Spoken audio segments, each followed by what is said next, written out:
Good morning, everybody. Happy Thursday. We have an amazing show for everybody today. What do we have, Krystal? Indeed, we do. A whole lot of news breaking here and around the world. We're going to start this morning with what is going on in Ukraine. Big old disagreement between the U.S. and NATO and Zelensky about exactly what happened with that missile in Poland. So we'll break all of that down, and also some real questions for the media, for some of our NATO allies. There's a lot to dig into there. We also have continued fallout and reaction from Trump's big 2024 announcement. He is running again. Here we go. Third time around.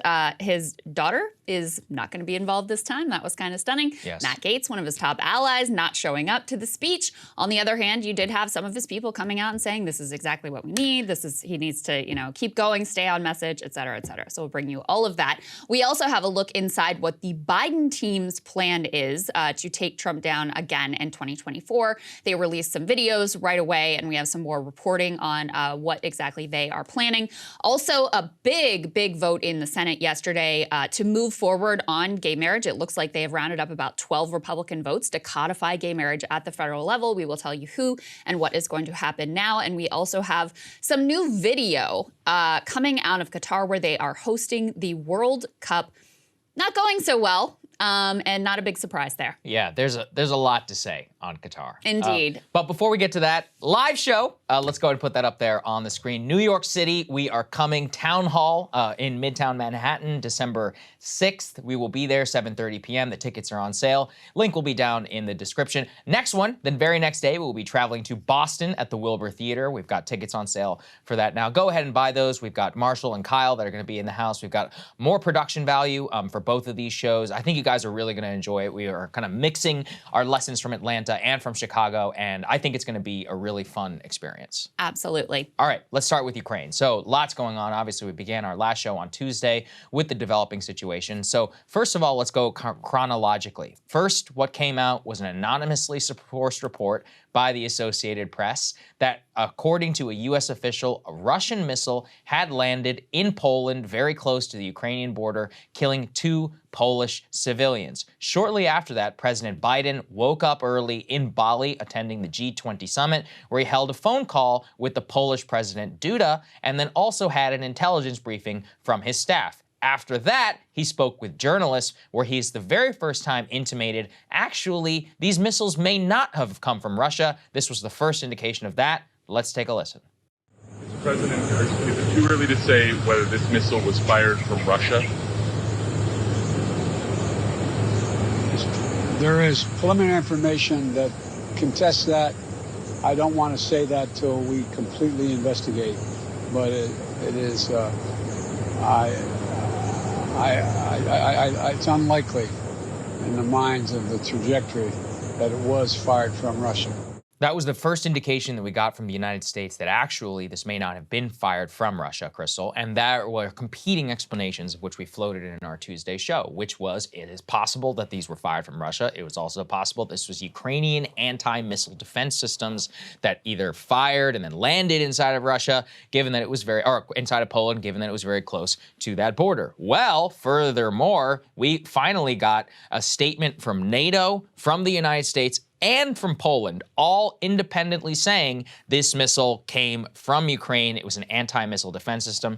Let's go ahead and put this up there on the screen. So the NATO chief said that there was no indication that the blast in Poland was a deliberate attack.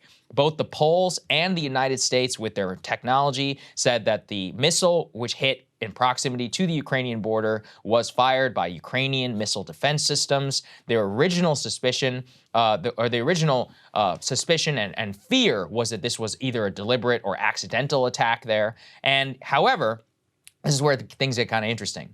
NATO, the United States, and Poland are all saying, yes, it was Ukraine, but it's not Ukraine's fault, because Russia is the one who was firing missiles. They were simply defending themselves. I think there's some logic to that. I think it's fine. But to try and originally, cast blame on Russia, which is we're going to get to in a little bit, really confused and muddied the waters and really led to an about face. And then finally, I know you have it in front of you. Let's go ahead and put it up there on the screen. This was a statement by our National Security Council on the incident and the official position of the United States on the blast in Poland. Yeah, so I'll read this in part. They say, "We have seen nothing that contradicts President Duda's preliminary assessment this explosion was most likely the result of a Ukrainian air defense missile that unfortunately landed in Poland." They say they will continue a full investigation, then go on to say, that said, whatever the final conclusion might be, it is clear the party ultimately responsible for this tragic incident is Russia, which launched a barrage of missiles on Ukraine specifically intended to target civilian infrastructure.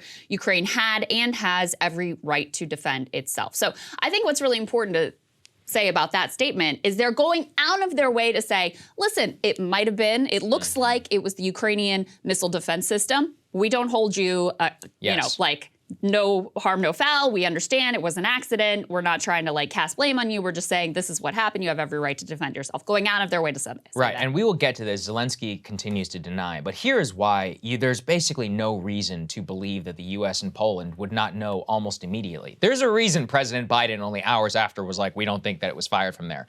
Do you have any idea how many anti-ballistic missile defense systems that we have sitting in Poland right now? This was one of the original things that Putin used to gripe about. We have troops inside of Poland, which these are fully acknowledged U.S. soldiers. Poland is the waylay for NATO arms into Ukraine in the city of Lviv. If you think we don't have some of the most sophisticated missile technology like known to man inside of Poland, I think you're crazy. And second, which is that I think the Poles are going to know as well because, A, we probably sold them the technology and we share intelligence on all of that. So they've also been very hawkish. Exactly. So the fact that they're saying it and we're saying it and NATO is saying it, I mean, listen, it's possible that they're lying because they just don't want World War III to start, which frankly, if they are, I'm okay with that because I also don't want World War III to start.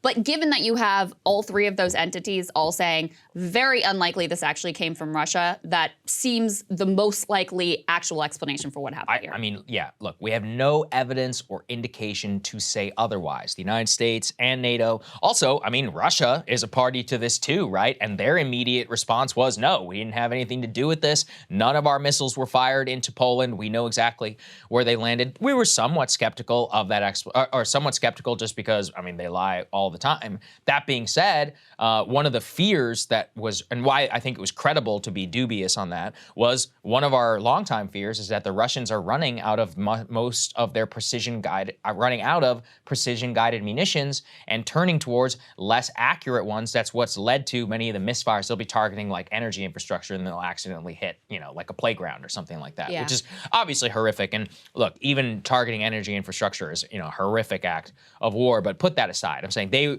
have had problems hitting what they want to hit. Part of the reason why it's been so dangerous, every single time I see Russian missiles going to the city of Lviv, I always think like it's just a matter of time. You know, I mean, what happened here is we were only 12 miles or 12 to 50 miles. I forget exactly what the exact distance was. Nobody's entirely sure on the exact coordinates of where those missiles hit. That's not that far away. I mean, we consider where these missiles are actually being launched. And also, given the fact that Ukrainians' anti-missile defense systems in there are so close to the Polish border, unfortunately, you know, given the fact that there are no major diplomatic breakthroughs that we could speak to right now, well, you know, it's possible this can only happen again. And it's a bit scary that it took so long, really. I mean, if we did know immediately, we should have put out that information as soon as humanly possible. Well, I really cast a lot of blame on the AP for running with this story. I agree. Barely sourced, thinly sourced. I mean, you know, we're not the AP. We don't have all the journalistic resources that they do, but we know enough to, when we were covering this, say,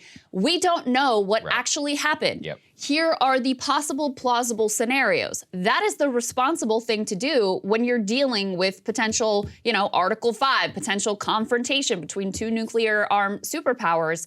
It is so imperative that you actually wait for the facts before you just go ahead and jump to conclusions. So it was just wildly irresponsible of them to run with the story. Yeah, that's right. Okay, so then let's move to the, this entire thing was a complete cluster and has dramatically and should dramatically decrease much of your faith in the immediate information that was put out by the Ukrainians and by many of the NATO Baltic states, not including Poland. First and foremost was Zelensky, who seized on the immediate information, or the immediate aftermath of the blast, to call for increased NATO intervention into Ukraine. Let's put this up there on the screen. This is the very first statement that he made. Quote, "Terror is not limited to our national borders. Russian missiles hit Poland, NATO territory. This is a Russian missile attack on collective security, a very significant escalation. We must act." Let's go ahead and put the next one up there. Because in a way, you can say, okay, Zelensky, he's always trying to draw the U.S. in. He's just doing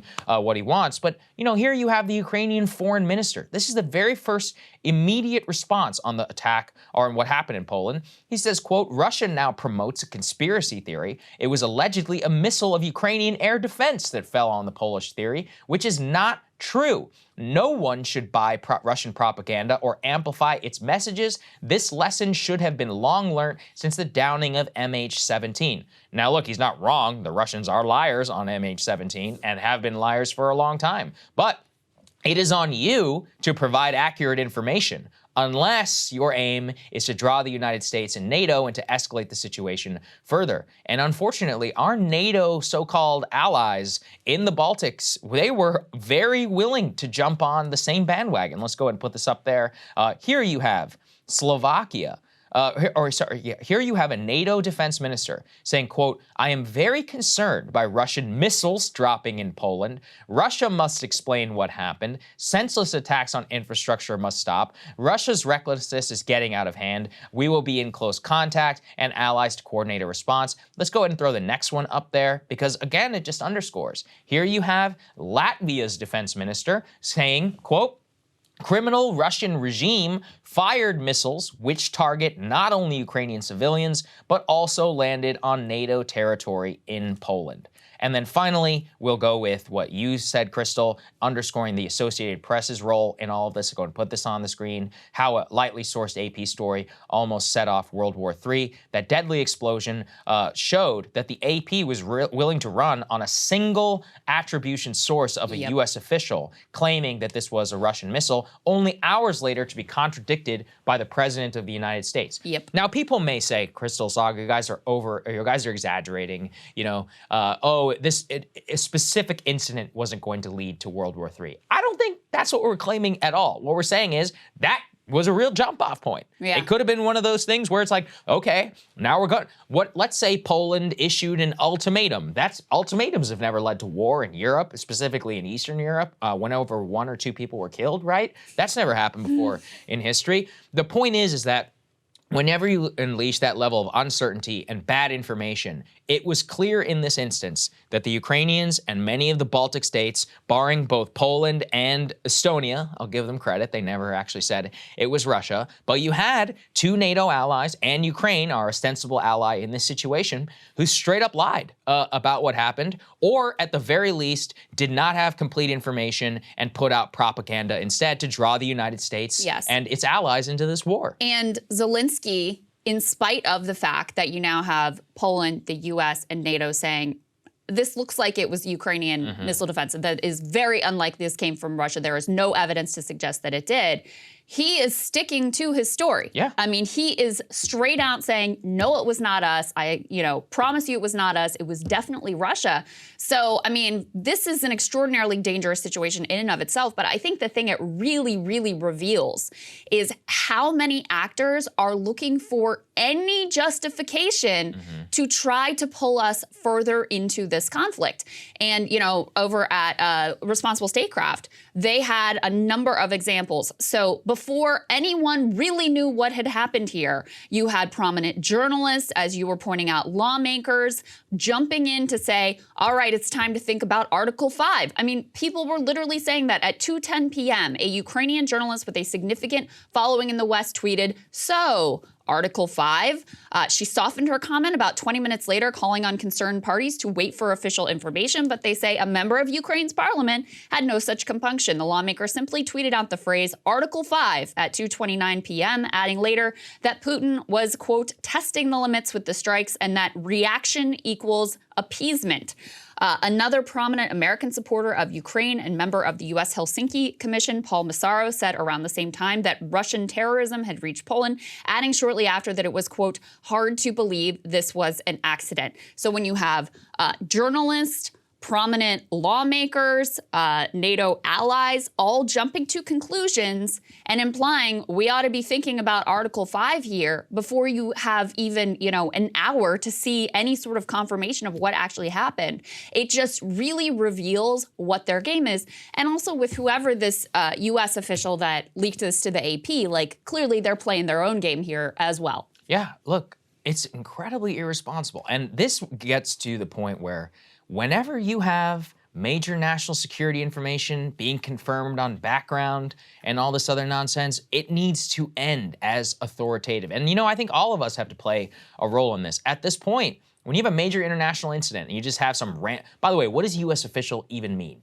This is when I used to do this as well. And we had to try and take great care to describe like a senior administration official, a senior White House official, a person close to Donald Trump. U.S. official could mean, like a sergeant in the Pentagon, or it could mean the Secretary of State. It's one of those where we genuinely have no idea. And the fact that the AP chose to run with it, and then furthermore, that so many people in the American press who have just been agitating for escalation were willing to run with it too, without any information, without waiting for time. I mean, in a way, you can almost expect those people to do that. It is Ukraine and the defense ministers of Latvia and of Slovakia who are pretty much unforgivable here. The Ukrainian government, once again, I get it. It is their responsibility to look out for their interests. But maybe we should learn then that their interests can diverge a little bit from our own interests. And that's part of the problem in American political discourse. If you say that, you're a Russian plant. I mean, you're not a Russian plant for saying, yeah, I hope Ukraine wins. I hope they continue to keep up the good fight. But I don't want any part of this war in Ukraine. Same whenever you have the Latvians, willing to just so immediately say criminal Russian missiles, all of that. Look, if it was, everybody would condemn it. Nothing is hurt to the NATO countries to just wait 12 hours. And I think the Poles' immediate response should be applauded here. As you said, even though they are as hawkish as they come, they were like, we're convening a National Security Council. We're going to look at all the information. We'll let you guys know what we find. They did not leak anything about Russia, all of that. They held that. They said, maybe we'll do Article 4 if it does turn out to be Russia, but we're going to come out and have the information. The Polish president immediately called the NATO Secretary General, the President of the United States, the Prime Minister of the UK, the two most powerful countries inside of NATO, and also the NATO Secretary General. And then they all put the information out together, and then they also came up with the line where look, we're not blaming Ukraine. They have the right to defend themselves. It was a bad situation. It's an accident. Let's clean up and go home. Well, yeah. and Zelensky needs to be a little careful here because, he is completely dependent on the U.S. in particular, but the West and NATO in general for the continued existence of his administration, for economic support, and obviously for the weapons that we have been providing in mass quantities to him. And there's actually a NATO country diplomat who told the Financial Times, quote, "This is getting ridiculous. The Ukrainians are destroying our confidence in them. Nobody is blaming Ukraine, and they are openly lying. This is more destructive than the missile." That is from a diplomat from a NATO country saying he is really misstepping here and just out and out lying to try to, bolster his own desire to draw countries more directly into this war. So, it's a very revealing incident. That's what I'll say, from the press, from some of these diplomats, from Zelensky himself, from some of the countries, from some of the journalists who wanted to push an agenda that they have long had. Yeah, look, keep this in mind. The next time some ambiguous stuff pops up in Ukraine, I'm not going to believe Zelensky. The very first thing he says, I'm going to wait until some real information comes to line. Let's go ahead and go to the next one here. Why does any of this matter? Talking about Ukraine's trustworthiness and all of that. Well, the Biden administration, fresh off the heels of their victory in the Senate and, very narrow Republican majority in the House of Representatives, what do they want in the lame duck Congress? Let's go ahead and put this up there on the screen. $37 billion more in Ukraine emergency aid. President Biden is asking Congress to provide $37 billion in additional aid, on top of $9 billion more in COVID funding. I'm actually curious where exactly that $9 billion is going. But anyway, why does this matter? The proposed Ukrainian military assistance includes, and this is why it's important, of that $37 billion, people could say, oh, but it's for humanitarian. No. 21.7 billion of it is military aid. 14 billion is humanitarian aid. Only 900 million for healthcare and support for Ukrainians who are living in the U.S., and 600 million for, quote, nuclear security support to Ukraine for modernizing the Strategic Petroleum Reserve. Now, I have a lot of questions about what nuclear security support to Ukraine even means. By the way, it's not like anybody in Congress is even going to ask what that means. But the point is that this brings us to an extraordinary level of support for Ukraine to a degree which I don't think is really setting in for the American people. I mean, let's lay this out. U.S. funding for the war in Ukraine in the last 9 months is now total $91.3 billion. That is 33% more than Russia has spent on its entire war effort that they're actually involved in. It is double the U.S. average annual expenditure for the war in Afghanistan, wow, which itself was a colossal boondoggle. So let's just consider that. And actually, Glenn laid this out quite well. If we're projecting this out on a year-by-year basis, that means Ukraine needs $120 billion just of U.S. money a year to fuel this war.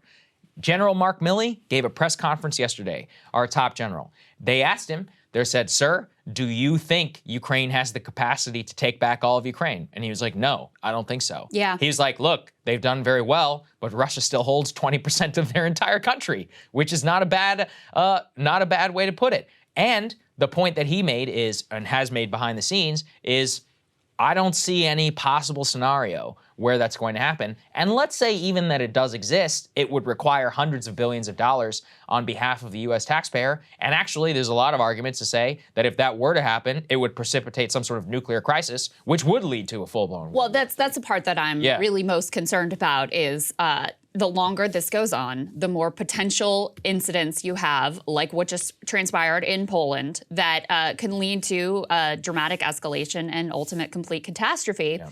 And you do have, I think, this is sort of barely getting covered and mentioned in the press, but we talked about that extraordinary report that behind the scenes, General Milley is saying, listen, guys, now's the time to start pushing Ukraine to come to the table, to meet directly with Russia, to have some sort of diplomatic negotiations. His argument is, this is a chance for them to consolidate the gains that they have made in order to, lock in what they have done before we get into this long, cold winter. And you also have Zelensky himself revealing that, and this is from Just Foreign Policy, tweeted this out, that Western allies have told him Putin wants to begin direct negotiations. This comes after Milley and others in the Biden admin have voiced support for talks publicly and privately. And Sullivan discussed talks with Zelensky in a recent visit to Kyiv. So we shouldn't pretend like, a lot of people like to say, well, there's no chance for negotiations right now. There's no possibility of diplomacy. So maybe later, maybe at a later date, maybe we'll get down the road to that. But there clearly is somewhat of an opening right now. And, if this aid comes out with absolutely no conditions, I mean, this is a way to exert pressure on the Ukrainians to say, all right, we got to start being serious about trying to bring this to some sort of a negotiated settlement, because that is the only way this war is ultimately going to end. Yeah, look, I just think that it's not that difficult. Americans supported aid to Ukraine. Americans were like, look, we're good people. We decided, that this is a just cause. But let me just lay it all out again. The United States, to date, in terms of, this is just pure military aid. This is not all aid, although we can talk about all aid as well if we want to, has already spent $15.2 billion. We have an additional $11.7 billion in reserve. So why do they need $20 more billion in reserve? Now, let's stack that up against every other country on Earth. The United Kingdom, to date, has pledged to Ukraine 1.5 billion euros. How kind of them. They have 2.3 billion in reserve. Next to that is Poland, which has done 1.8 billion. Next to that is Germany, which has done 0.7 billion. Next to that is Canada, 0.9 billion. Next to that is Norway at 0.2 billion, Denmark, 0.3, Latvia, 0.3, the Czech Republic at 0.3. Am I making the point? Which is that 20 billion of extra military aid that the Congress is asking, or that Biden is asking for Congress, is more than 10 times more that the UK has spent on all military aid to Ukraine. This is a one-to-one conflict. And if that's the case, well, then I don't even know why we consult with NATO and the rest of these people, because we're the ones who are the driver's seat. I was reading also on Ukraine. By the way, they're also almost running out of ammunition. That's part of the reason why they're asking for this. Well, where is all the money going? I mean, also, does it really require that much ammo to keep this up? Because if that's true, okay, let's take it on their face. Let's believe them. That's the case. Well, then that means, ladies and gentlemen, we just signed up for $20 billion expenditures, every 3 months? In perpetuity. Yeah, I didn't sign up for that. That's 1/7 of the entire Pentagon budget. I think the most important point is what you just said, which is the reality that we are in the driver's seat. I mean, all of the we're consulting with our NATO allies. No. The whole policy of the West is coming directly from the U.S. I mean, we have pushed, exactly the policy that we want to see and approach this in exactly the way that we want to approach this. So that's the thing that drives me crazy, is when people say oh, well, we're just letting the Ukrainians do their thing. No. Let's not pretend that we're anything other than a very direct and active participant that is determining the course of this war, because we are. I mean, training, intelligence, on top of, the military aid, the economic aid, all of that. We are in the driver's seat in terms of what is going on in this war. That is just reality. And to pretend otherwise is to just sort of bury your head in the sand. Yeah. So at some point, you have people in the administration who have decided that, the best course right now would be to try to push for diplomacy. That would be, there's no guarantees there, but now would be an opportune time. And I think that it is at least worth the media taking that debate to the American public and laying out for them. And we've just had with this incident, which could have ended in catastrophe in Poland. I mean, it did end in catastrophe for the two people whose lives were lost, but a larger conflagration could have occurred. This is a perfect case in point to say, listen, the longer this goes on, the more we risk potentially catastrophic situations like what we narrowly avoided here. Yeah, no, I think that is very well said. And finally, look, we'll give credit, I guess, where it's due. Let's put this up there on the screen. Marjorie Taylor Greene says, quote, I am calling for an audit of all U.S. aid and funding to Ukraine. The American people deserve to know how their money is being spent in defense of another nation's border. We'll leave the Biden stuff, all of that to the side. I agree with her. I think that there is absolutely nothing wrong with saying, okay, $21.7 billion. And I have read here before what exactly those appropriations sound like. It just says $14 billion to be appropriated at the discretion of the President of the United States and whatever he wants from the United States Air Force. So what is it? What are we sending? Why are we putting it all in the hands of Biden? This isn't even saying don't send the aid. It's just like, hey, what kind? What is it? Deliver a quarterly report to Congress. Is that so much asked for? Part of the reason I'm up here speculating about ammo, I have no idea. Yeah. All I know is what the U.S. government tells us, nothing. There was one report that came out, what was that, CBS? Yeah, CBS News, which they had to retract. Where it was like, some of these weapons aren't going where we really think that they should. And there was a whole uproar about it. But where's the follow-up? Where's the rest of the journalism on, oh, actually, they fixed it and now it's going the right places? Like, we have not seen any follow-on reporting about how this is all going. There you go. Okay, let's turn to domestic politics, because 2024 is apparently here, whether you want it to be or not, and we may be facing the rematch that absolutely no one wants, Trump versus Biden. He officially announced on Tuesday night. We were here. Thank you to the many of you who joined us here. It was a fun night, and great to have Ryan and Emily also to join in and do the whole analysis and all of that. So post-announcement, actually, just as we were walking out of here, we got the news that there was a pretty notable no-show at his announcement speech. that would be his own daughter, Ivanka, who put out a statement, I guess shortly after or during the speech, that said in part, "I love my father very much. This time around, I am choosing to prioritize my young children and the private life we are creating as a family. I do not plan to be involved in politics. While I will always love and support my father, going forward, I will do so outside the political arena. I am grateful to have had the honor of serving the American people, and I will always be proud of many of our administration's accomplishments." That is from Ivanka. And then another sort of notable no-show, Saagar, was Congressman Matt Gaetz. Let's put this up on the screen. So obviously he's been a very close Trump ally. He was one of the very few lawmakers who had planned to go down and be present at Mar-a-Lago for the speech, but he bailed out saying the weather wasn't looking good for his flight down from D.C. to Florida, but he will be there, quote, in spirit. I'm sure that went down just fine with Trump. And by the way, people were sharing pictures of like the weather forecast for that day, which was like perfect, no clouds. Well, sky. the weather was bad here. I don't know if it was bad enough to ground flights. I don't think so. Is it true or not? I don't know. Yeah. So what did you make of those two? The Ivanka one is the biggest piece. Yeah. But at the same time, I wish she would take her husband with her because Jared was in attendance on that speech. Yeah. He has not made any such declaration. That being said, if she were to, sit out the whole Javanka part of the White House and contingent that was such a mainstay during the Trump years, it would be significant. So I don't know. Especially also, Jared is an egomaniac, right? Which is that he very much thought that he could do immigration, he could run U.S. foreign policy in the Middle East. Peace in the Middle East, yeah. Peace in the Middle East at the same time that he could do, I don't know, criminal justice reform. So it's like, you put all those things together, I don't see a world where he stays out. But when Ivanka not there, it would be significant. The reason why is that Trump, at the end of the day, really only trusted his children. And Jared and Ivanka had walk-in privileges to the Oval Office. What does that mean? Which is that traditionally, almost nobody can just walk into the Oval Office without a clearing, an appointment, the approval of the White House Chief of Staff, staff secretary. Well, in his White House, he had a lot of people with walk-ins, and anytime Ivanka or Jared had something that they didn't like, they would just walk in there and be like, "Hey, Mr. President, we need to do this. Hey, Mr. President, what about that?"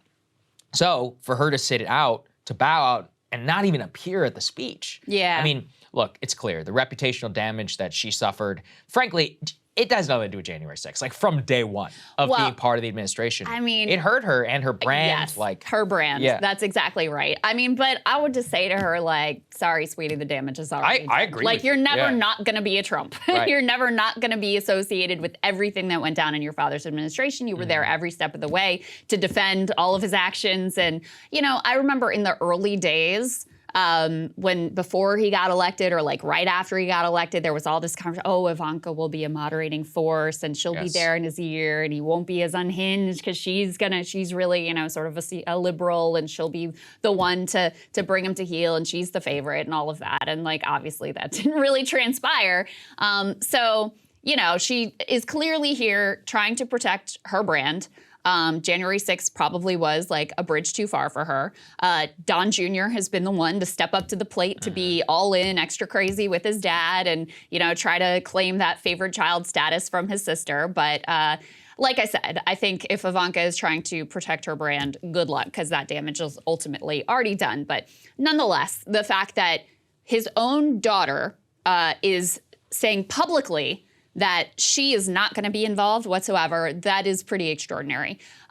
You also had an interesting moment. There's a lot of reporting about, Rupert Murdoch, who's Fox News and Wall Street Journal and New York Post, that he is out in terms of supporting Trump, that he's going to use his media properties to try to push other GOP candidates. You've seen some signs of that. It's not across the board at Fox, but you had Stuart Varney asking Laura Trump a pretty pointed question about her father-in-law's speech and just how the sort of like entertainment value of it. Let's take a listen to that. So I'm sure you're very supportive of your father-in-law, but those of us on the outside looking at it, it didn't seem that he got the old magic. You know what I mean? Oh, well, I highly disagree with that. Look, for Donald Trump, from the very beginning, from the first day he came down the escalator in 2015, in Trump Tower. It's never been about elected officials, politicians, people, in the swamp in D.C. It's been about the American people. And if you look around the room last night, you had people from all different walks of life. The energy there at Mar-a-Lago was absolutely incredible. It really did, to me, feel like the 2015, 2016 campaign. So you see this from Varney saying, doesn't feel like quite the same as before. Yeah, it doesn't have quite the Trump. same magic, which is, just kind of undeniable. Yeah, he was a huge Trump booster. You're absolutely correct, Krystal. I mean, I don't know what to make of really like this entire thing, but I do think we know that the response to it was not nearly what Trump would have wanted. And the fact that that was even openly floated on Fox. Now we'll get to the fawning coverage that he got as well. But the Murdoch Empire, the New York Post, they put it on page 26, Trump's announcement. Of course, it's not like we should put all that much stock into it. MSNBC didn't even carry it live. CNN, Fox, and ourselves, we all cut away from it after like 45 minutes or so because we're like, listen, a lot of us have just heard a lot of it before. So what is the actual utility, to our audience necessarily for that? Also, many of the people who were there for Trump, the donors and others, they've already bowed out and said that they're not going to be doing it. Steve Schwartzman, 2 other billionaire donors who backed Trump repeatedly all throughout the cycle, none of them came and said that they were going to be backing Trump this time around. So I think that's very significant. Yeah, it absolutely is. I mean, listen, let's also not oversell it. He has plenty of money. He's going to have plenty of money. Correct. He has a large fundraising base of grassroots donors and also plenty of rich people who are sticking with him. He is the former president. He is the head of the Republican Party. And let's also not oversell the influence of Fox at this point. They did not go along by and large with Stop the Steal. Some of the primetime personalities, Tucker Carlson in particular, sort of toyed with it and played with it. But, you had people like the Brett Baers of the world and the Martha McCallum, is that her name, of the world, who were very adamant about, no, this was all above board. Base didn't go along with them on that. 70% of the Republican base says the election was stolen. So, it's different now that Roger Ailes is no longer there. I mean, he really had iron grip on all the personalities and really sort of, directly, there was a more top down, like, this is what our line is and this is where it's going. I don't get the sense that Fox is all on the same page the way that they once were. And you see that already in some of the coverage where, you have some personalities like Stuart Varney who's willing to say, that wasn't all that great. You've seen on Fox and Friends them taking some shots or like putting up graphics of potential Republican candidates that don't actually include Donald Trump, which is kind of funny. But you also see other personalities who continue to be big boosters, which we'll get to in just a minute. Now, we floated during our coverage, we'll go ahead and move on to this next part, that perhaps the intended audience for this speech was not so much, hey, let's let the good times roll. Let's get the grassroots base excited again. Let's gin up our sort of grassroots supporters. That it was more aimed towards the elite audiences and elected officials and Republican tastemakers and the consultant class who have been very skittish about going in again with Trump, especially in the wake of the election results. And that's why he really stayed on script. That's why he was on the prompter. That's why he stayed away from some of the craziest parts of his conspiracy theories and really didn't go into Stop the Steal at all, which was extraordinarily notable given that that is like his total fixation for the past, ever since he lost the election. And at least with some of them, that approach seems to have landed. So you have Senator Lindsey Graham, who, of course, has always been, for a while now, I should say, a big Trump booster. He says if President Trump continues this tone and delivers this message on a consistent basis, he will be hard to beat. His speech tonight, contrasting his policies and results against the Biden administration, charts a winning path for him in the primaries and general election. You heard some of this commentary from others as well, basically like, if he just stays on message, if he just sticks to the script, then he's going to be very hard to beat in the general election. And so, proves the theory of the case that was basically his goal, was to prove he could be the good boy, that he could color within the lines and, do the thing that makes these Republican elected officials more comfortable. And at least with some of them, they were taking the bait. I thought that was very significant. That was the immediate response there from Lindsey Graham, right? So let's go ahead and put the next one up there on the screen as well, which shows you the way that Fox fawned over the Trump speech when they cut away from it when Sean Hannity was on the air. Well, Sean, nothing like the original. He went back to the themes that put him in the White House, from fair trade to borders to ending nonsense foreign wars to saying we, the people, have been ignored by Washington, D.C. It's a forward-looking speech that recognizes the disaster of the last 2 years. He said, as president, I delivered for you where other presidents have not. This looks like Trump in as good a form as you've ever seen him, sticking to the issues that matter to his voters, making the case to Republican primary voters that he's the guy to continue to be the standard bearer as the original that remade the party. There will be others, many of which leverage their association with Trump to get where they are, who will try to be like Trump. There's only one original who got to the White House and fought. And I think if he stays on message the way he did tonight, he's got a formidable case to make to a Republican electorate. I mean, that's clearly a shot at Ron DeSantis. People are trying to copy Trump, who owe their position to Trump. There's only one original.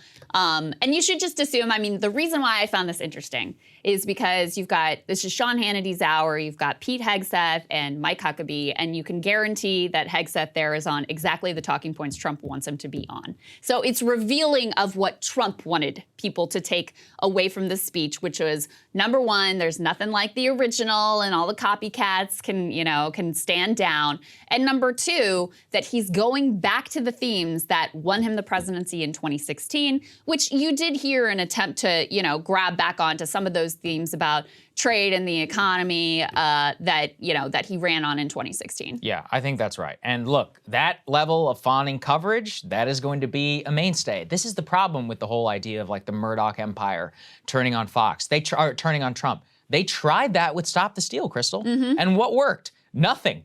Their ratings dropped. Newsmax and ballooned. OAN and all of them. Yes, they have now their problems with Dominion lawsuits that are happening right now. But in the temporary game, it did not work out for them. They will come around. We all know that to be the case. So for all of the talk of, the Stuart Varneys, we should always be mindful of the Sean Hannitys. Of the fact is that he is the incumbent. He is the king. He's got the fundraising element. I have seen no campaign apparatus yet from Ron DeSantis. Also, the theory of the case for Ron DeSantis is he's beating Trump in a head-to-head. Mike Pence just this morning got an endorsement from the National Right to Life group. They were like, we're ready for you, sir. We're ready to run for you.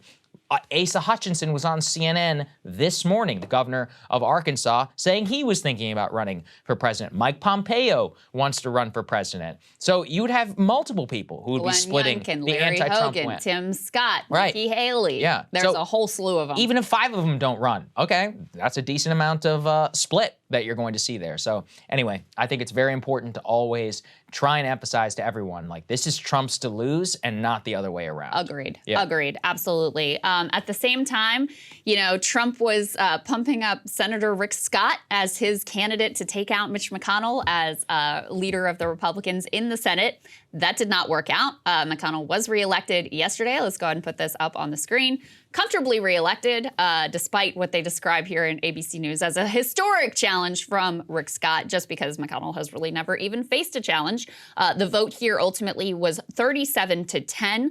And it's it's done secret ballot behind closed doors. They even tried, there was an effort to just delay the vote, and you had people like Josh Hawley, I think in particular, who was making the case of like, oh, it's not fair that Herschel Walker, we were telling him to go win, and he doesn't even have a voice or a vote in this room, et cetera, et cetera. But that died as well. So McConnell easily reelected as leader of the Republicans in the Senate, minority leader. Let's go ahead and put this next piece up on the screen. Here is what we know about who voted against McConnell.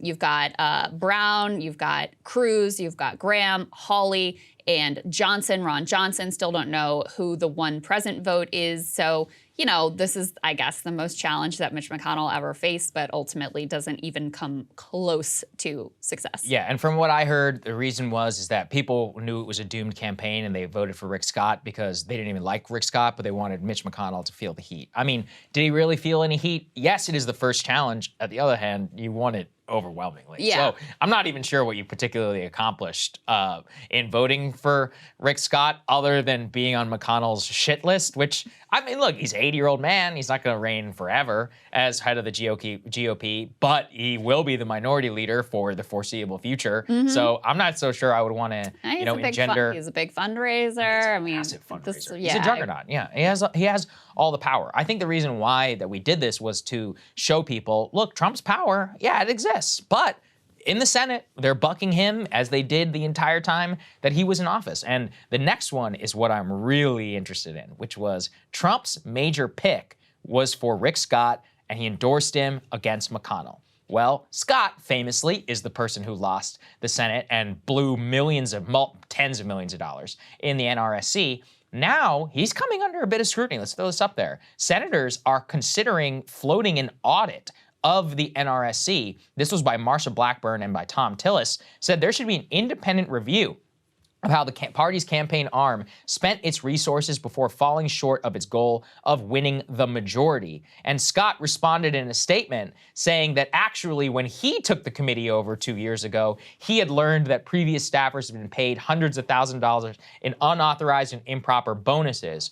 Lots of people who are slinging responses. The previous director was actually Representative Todd Young. Now his representative responded to Scott saying that is what children do when they are caught with their hands in the cookie jar. They lash out. This is crazy. We welcome a full audit of our finances. But does Rick Scott welcome one of his? We know that he drained the coffers of the NRSC of the tune of, what, $100 million? What did he spend it on? Why was he hanging out on a super yacht in Italy in the middle of August whenever you had candidates that were getting smacked in major polls? And I think, didn't he also spend on some races that were just like absurd long shot? Washington, Oregon, Colorado, places that ended up being not even remotely close. While, Blake Masters was out begging for cash, Laxalt, all of them were sort of having to go to McConnell and beg for funds there. And of course, Trump didn't really pony up much of anything for anyone, despite the fact that his coffers were pretty full. There's some fun, internecine little backbiting that's detailed in this article. You also have this Scott advisor, Kurt Anderson, who went on Twitter to criticize the Senate Leadership Fund, that's McConnell's group, for not doing enough for the Georgia Senate runoff election. He wrote on Twitter, "Have they given up?" And then you have the McConnell chief of staff chirping back that the NRSC was barely making a mark in the race. That's, of course, Scott's group. But he says, quote, "Don't worry, little buddy, we're used to covering for you." So total warfare between the McConnell camps and the Rick Scott camps. It's also, the other thing that I always want to underscore here is that none of this is there's no ideology you could attach to this. Rick Scott, if there ever was this sort of different Trumpist approach to economics, Rick Scott is on the polar opposite side of that. It's just that he was willing to be loyal to Trump, willing to be the sacrificial lamb here, even though he knew he had no shot of ultimately unseating Mitch McConnell.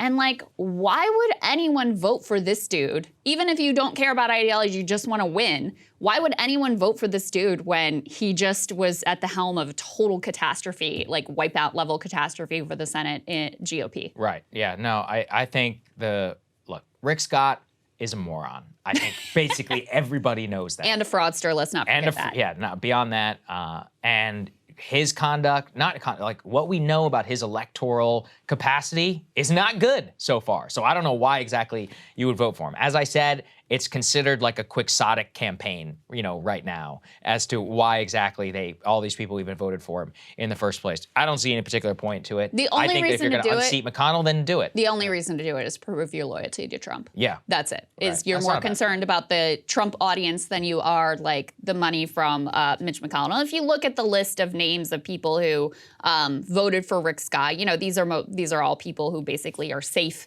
in terms of their seats, so they don't necessarily need the McConnell cash, so they feel it's important to stay where their bread is buttered with Donald Trump. Right. That's how I read it. All right. At the same time, the Biden team has apparently been preparing for a while for the Trump presidential announcement. Of course, Trump has been telegraphing for quite some time that he was going to run again. He even floated announcing before the midterms. So they were ready to go with a couple of videos that they pushed out on the day of his announcement, including this one that they posted on Twitter during the speech itself. Let's take a look. Nobody has ever done what we've done in the last 4 years. Their entire economic plan, tax cuts for the rich and corporations. And record-breaking unemployment. The worst jobs report on record. Trump is the only modern president to leave office with fewer jobs than when he took office. The Trump administration formally asking the Supreme Court to overturn the Affordable Care Act. This could leave up to 23 million Americans without coverage. I hope that they end. It'll be so good if they end. You also had people that were very fine people on both sides. Do you believe in punishment for abortion? Yes or no? There has to be some form of punishment. For the woman? Yeah, there has to be some form. And if I win, we will treat those people from January 6th fairly. And if it requires pardons, we will give them pardons. The tagline there for those of you who are just listening and says Trump failed America, and that's what the Biden team tweeted out. I have to tell you, this is actually, to me, one of the more effective Democratic attacks on Trump that I've frankly seen. Well, yeah, because it left the Jan 6 stuff all the way to the end. They it's like a led box with- check, but they led with the economy. They led with, he rigged the economy for the rich. And then they talk about health care. I mean, they talk about and then they go on to talk about abortion. They talk about extremism. And I think, obviously, we saw in this election, those are potent attacks as well. But this was one of the first times I've really seen Democrats with what I thought was a smart and effective pitch, characterizing his time in office as a time where he failed the American people, where he towed the line, delivered for the wealthy while sort of letting everybody else wither on the vine. And it's interesting to me that, instead of going with the normal sort of pearl clutching, his words, his language, his decorum, et cetera, they actually dug into what some of the policy failures were in a way that, I think could have some resonance with people. Yeah, it's possible. I don't know. I do think it was a smart initial attack. Biden, all throughout 2020, led with soul of the nation, all that other stuff. And I always thought it was relatively ineffective. I'm not saying it didn't work, but it was enough. But barely, 40,000 really votes more away because from, of COVID. Yeah, right. 40,000 votes away. So if you're going to beat Trump in 2024, you're going to have to run almost entirely on the economy. Now, look, 3 weeks ago, I would have told you there's no way that was going to happen. But Biden clearly got some pass from voters on the economy whenever it came to the midterm elections and on the Democratic Party specifically, how he handles the next 2 years. Also, look, macroeconomically, it's possible. I was looking that we could see food deflation for the first time in 2 years. Yeah, I saw that this too. month. We could see a slowdown, and did see a slight slowdown in inflation.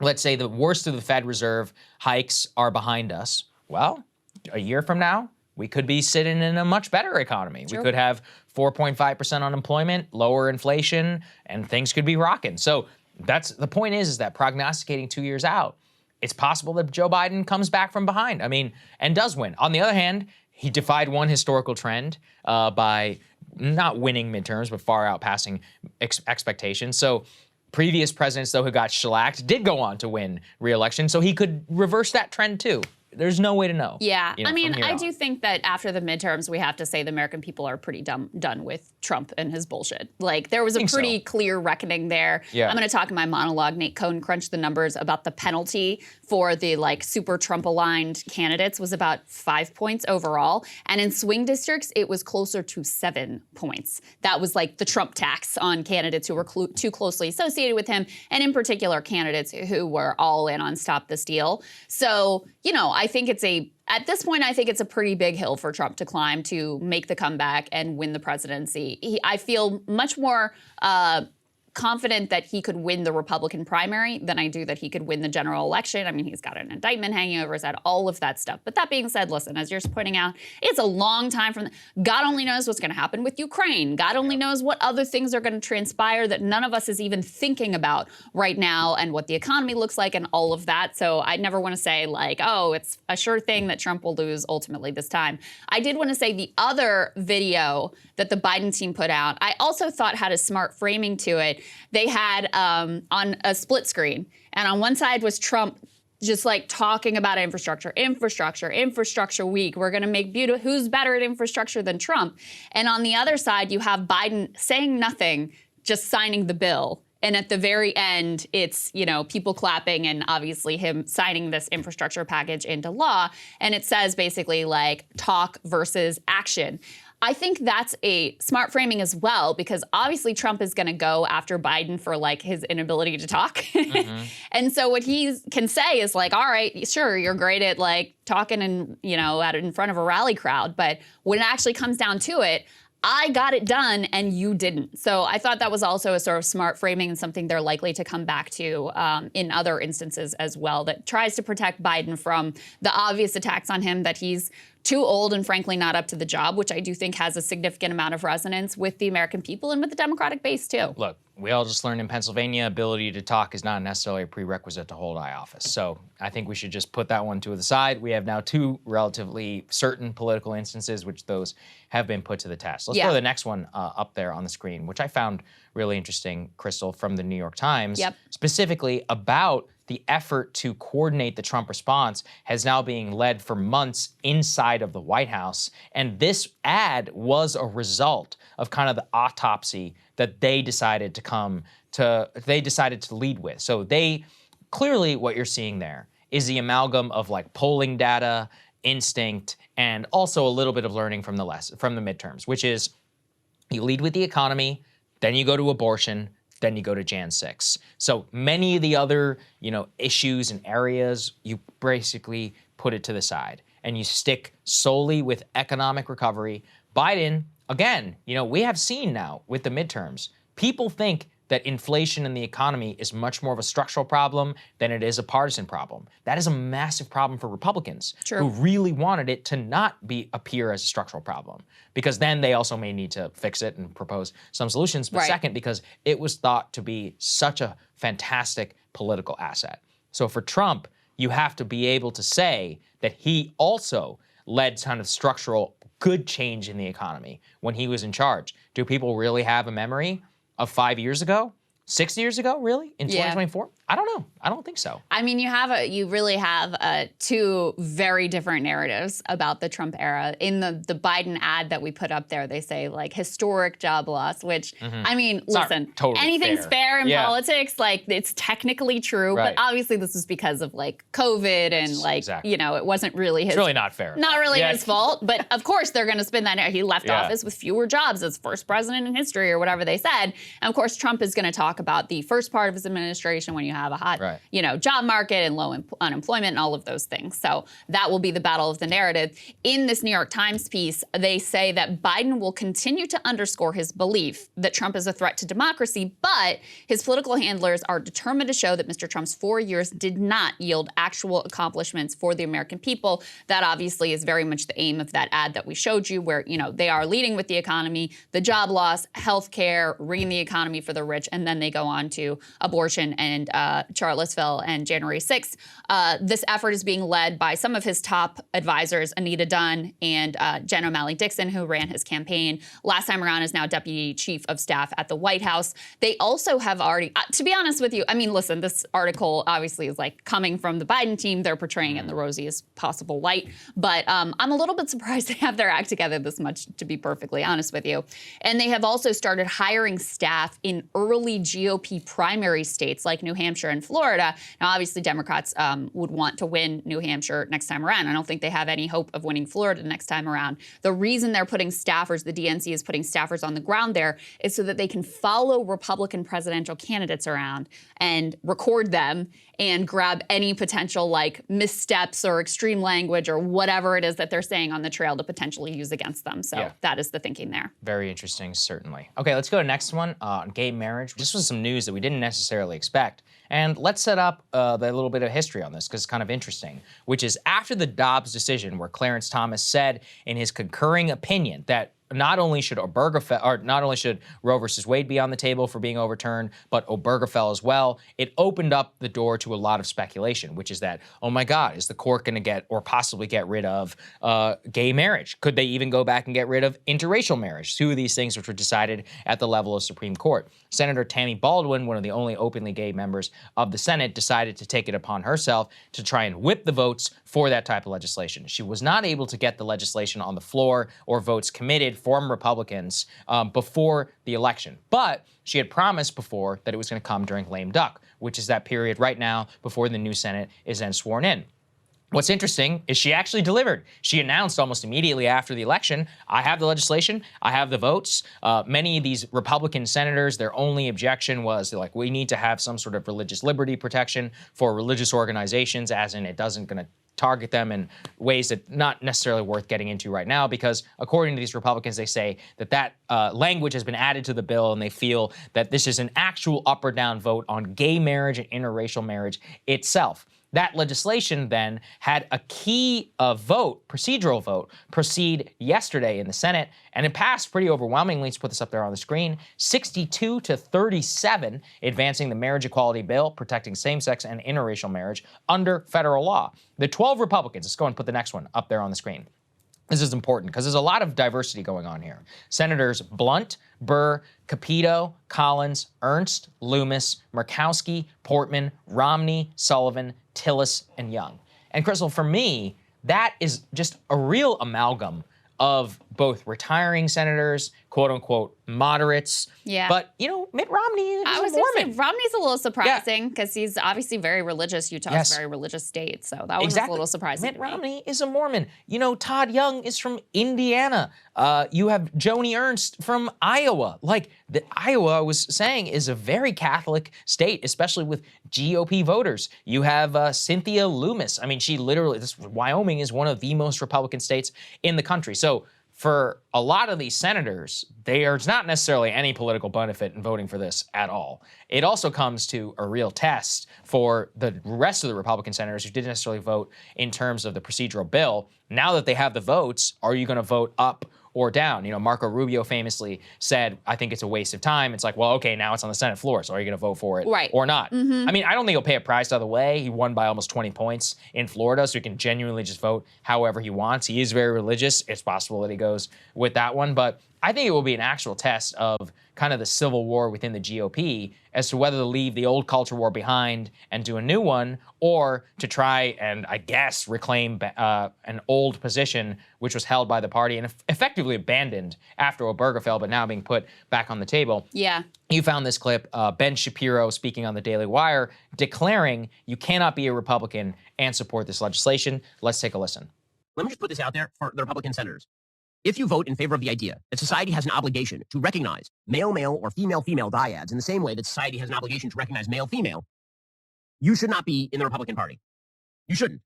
Okay, the reason I say this is not because I wish to shrink the size of the Republican Party, because if the fundamental basis of human society is male-female child, and you think that by passing a law you can change that reality, you do not belong in government.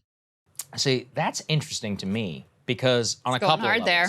I think it's interesting on a couple levels. A, it presumes that he gets to decide who's a Republican or not, which I think that we all learned in 2015 is not necessarily how that entire game goes. But B, I think it does show that these people in this wing, we haven't heard from them in a long time. Yeah. Basically 2015 and so, yeah, Ted Cruz, he ran for president, but even he wasn't talking all that much about Obergefell on the campaign trail in 2016. And to the extent he lost to Donald Trump, and Trump was like, I don't care about gay marriage, and so everybody just kind of moved on. So from that point forward, it really did become a test, and it was silent. It was, established, if they thought it was settled. Clarence Thomas's dissent really threw things for a loop because it's now putting them back on the spot. And look, now that they do have the votes for it, for a lot of Republican hopefuls or not, I'm personally of the opinion, I don't think you pay a price either way unless you literally are one of those people like the Mike Pences or the Ted Cruz's of the world who has a hardcore evangelical base. Yeah. So at that point, vote your conscience. So we'll find out, where exactly these people stand on this issue. I mean, on the politics of this, first of all, I didn't do this. I should have looked up when those senators who voted to move this legislation forward, when they're up for re-election. Because obviously with the 6-year terms in the Senate, if you're not up next time around, you feel like you get a little more breathing room. So that's one thing to consider. The other thing to consider is, the calculations very different for senators depending on whether they are in a deep red state and more worried about a primary challenger to their right versus in a swing state where if you vote against gay marriage at this point, we're talking about this is a position that 70% plus of the country will disagree with you on. And by the way, a majority of Republicans, which is also what I think is very striking about Ben Shapiro's comments here is obviously he's limiting this in his, verbally to Republican elected office holders. But what are you saying to the majority of Republicans at this point who are like, you know what, we're good with it and we've moved on to other fights? I think it's not just the Clarence Thomas, affirming dissent or however they word that, where he put back on the table explicitly Obergefell.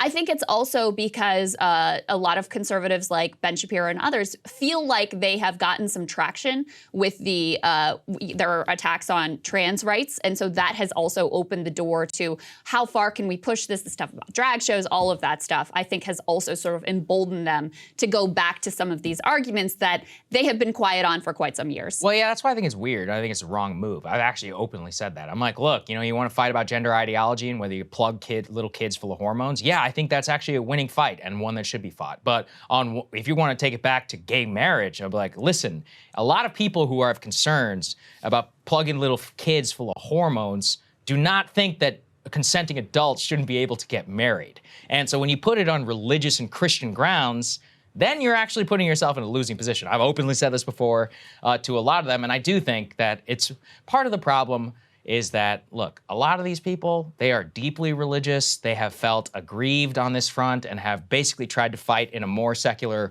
realm of politics now for quite some time.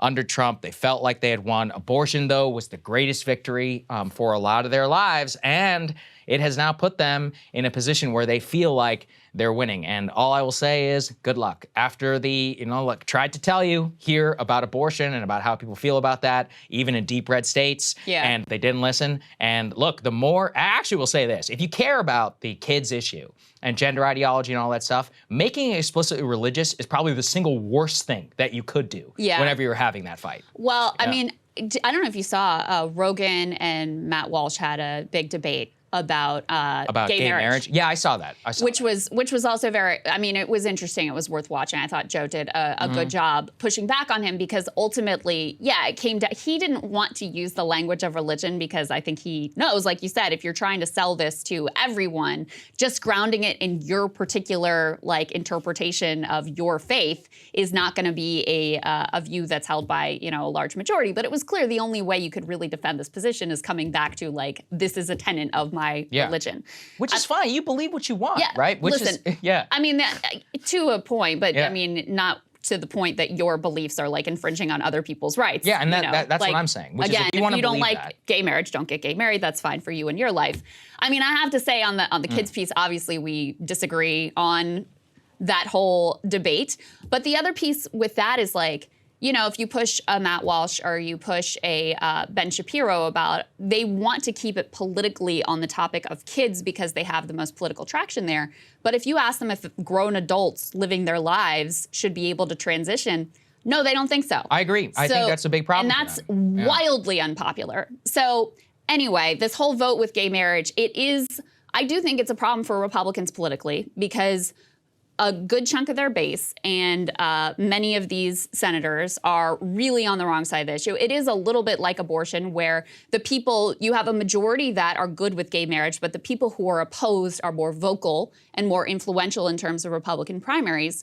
So it's a tricky situation. And again, we just saw with abortion how potent it can be when people feel like rights they have gained and taken for granted are now being potentially rolled back. Yeah, it's gonna be interesting. You know, on the kids front, I think it's worth, I don't know if you saw this, the New York Times actually did a decent write-up about puberty blockers and about the cost I did see that. What Well, let me I also, think that's important. Well, I do think that's important too, but let me say that puberty blockers have been used among girls who have early onset puberty for a lot of years. So, you know, the sudden like obsessive concern over it just seems more ideological than it is based in like concern over kids. Now, I think there should be more research. I mean, part of the problem is there's not sufficient research to know if this has long-term impacts. But the whole idea of puberty blockers is just to buy some time so that, you know, you can wait a few years before you do undertake some of the things like the hormone therapy. That's the part where things start to be more irreversible. Puberty blockers, you just stop taking them and then you go through puberty. Yeah, so it's there not is a like cost as we learn from this, right? And that's why I think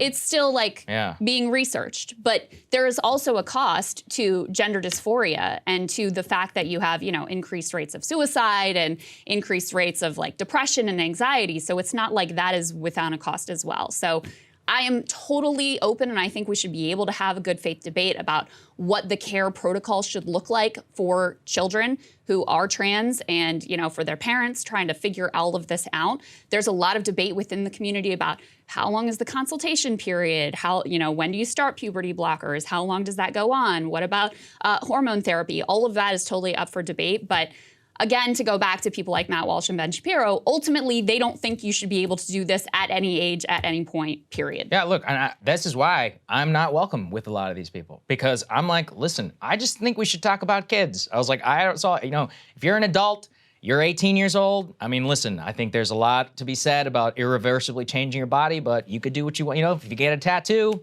you could go do this to yourself if you want to. So that's kind of one of those places where they have libertarianism to an extent, you know, on some things. On economics, and well, not even necessarily on economics, on other social, I believe Guns. Walsh is actually pro-weed. I need to go back and check to see if he is or not, but I'm pretty sure that he is. But then on this, it's like, well, we should ban it. And in general, Americans do not like to ban things, specifically for adults. Yeah. Like, overwhelmingly, that's not what they're for. That's why, as you said, I think that, you know, everybody converges on the kids. And again, I think it's a very important fight. That being said, you know, the divergence and the real political ground is it can't be a religious discussion, and it also can't be one that impedes on the ability for adults to basically do, within reason, whatever you want to do. Right. And I think that is where, it's not hurting you know, it's other just people. real. It really is one of those where if you don't give that up, you're going to lose the whole fight on all of this. Anyway, I think it's very interesting.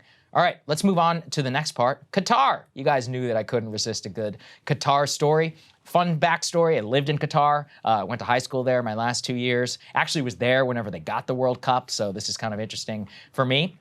Well, a lot of people are finding out what I found out in Qatar. Turns out, Krystal, they don't have free speech over there. They don't have the First Amendment. They don't really like gay people in response to our previous segment. Turns out that the prince's brother decided, just on a whim, I don't like these alcohol tents next to my World Cup facility, and moved them on a whim, forcing millions of dollars to be able to put them, quote, out of sight.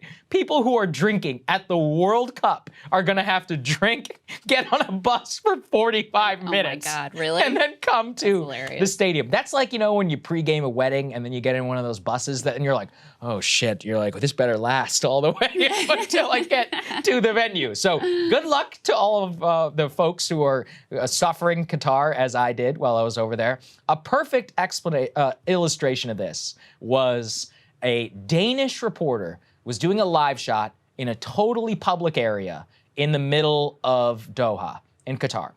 And he had all the accreditations that's since been confirmed. He had the accreditations, his papers, his filming permit, all of that. He was doing a simple shot there, talking about that. And immediately in the middle of his segment, comes up and starts being harassed by Qatari authorities for filming in a public place. Let's watch what happened there.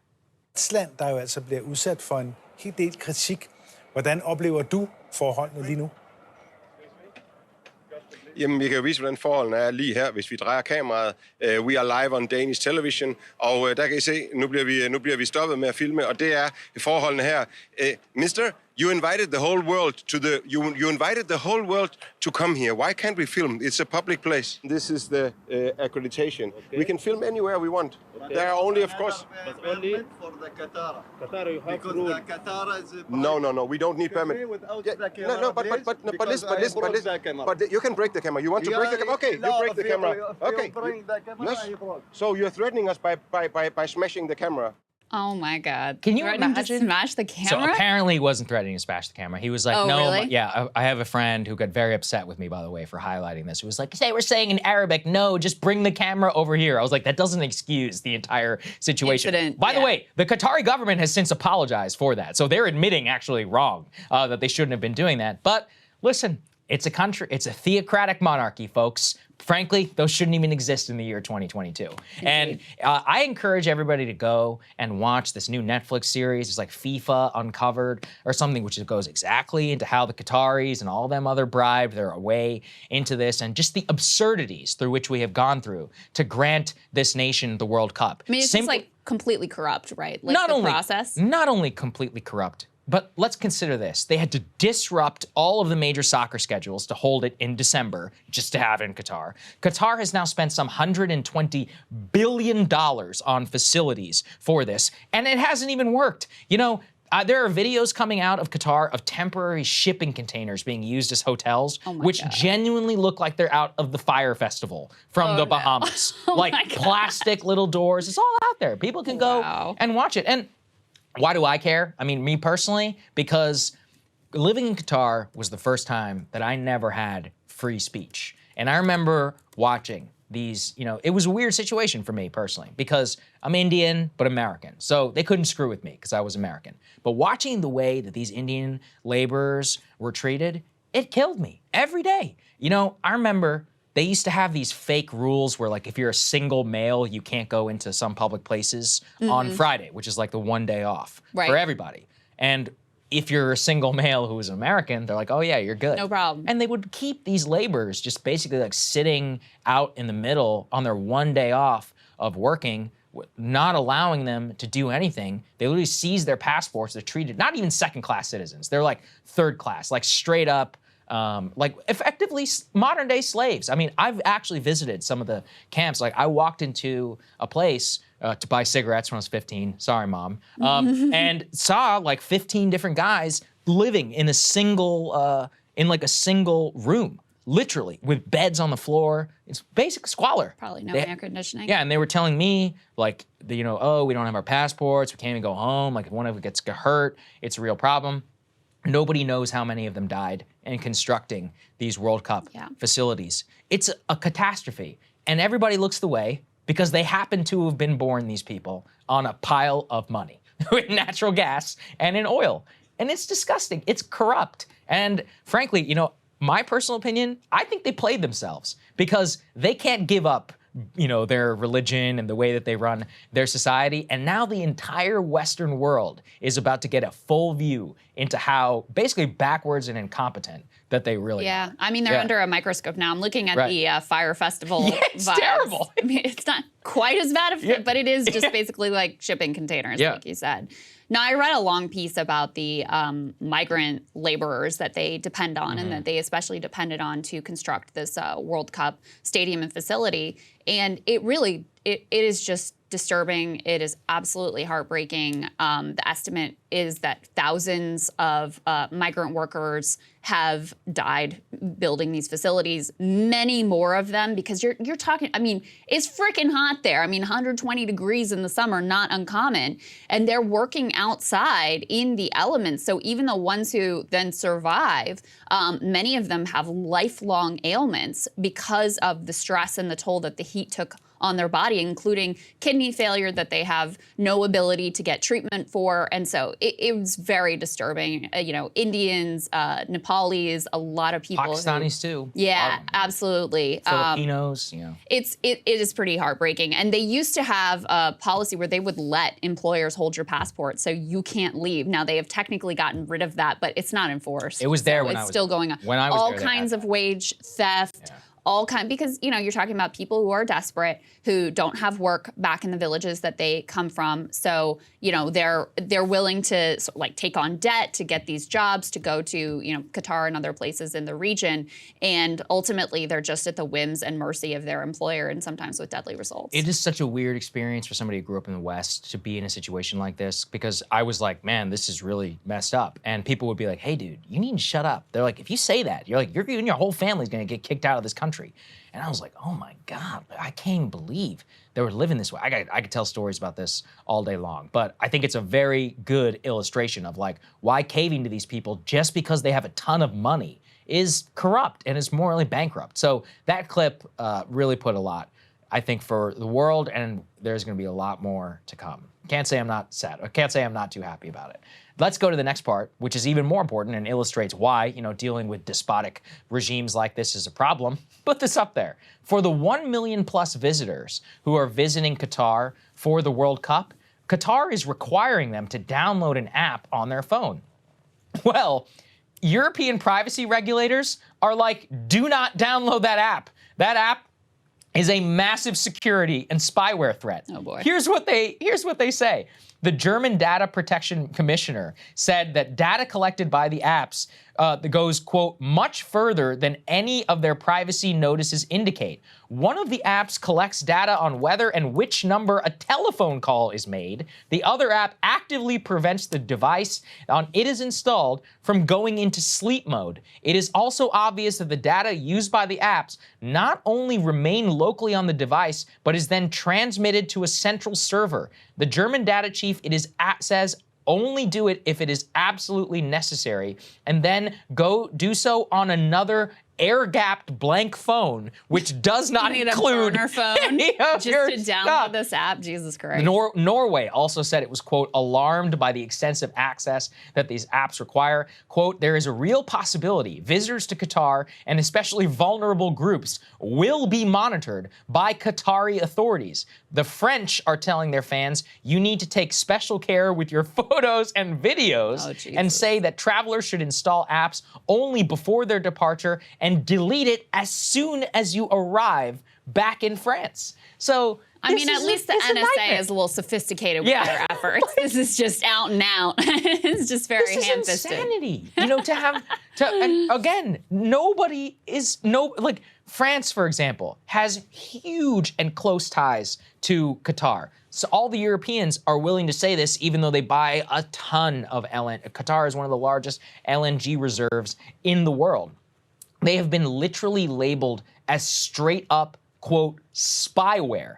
Literally give the Qatari authorities the access to all of the data on your phone. Furthermore, I was reading that Qatar, because they want to have basically AstroTurf fans, was like, we are offering fans around the world a round-trip ticket to and from Doha, accommodation, all of that, the experience of a lifetime. But you better not say one bad word about Qatar. And as part of your free trip, you are required to report social media postings of anybody that you see who is saying bad things about Qatar. Whoa. Yeah, and it just so happened, by the way, I got a flood of messages after I started posting about what's happening there from not only people who I went to high school with, but a bunch of fake anonymous, like Arabic accounts, effectively calling me like an Indian dog or something like that. But it just shows you, look, these people are very sensitive, and I have always thought that the only thing they had going for them is nobody really cared or knew anything about Qatar. And so, look, the whole world, they're finding out. They're under a microscope now. Yeah, absolutely. Krystal, what are you taking a look at? Well, in the popular vote, another thing that's not discussed for the House,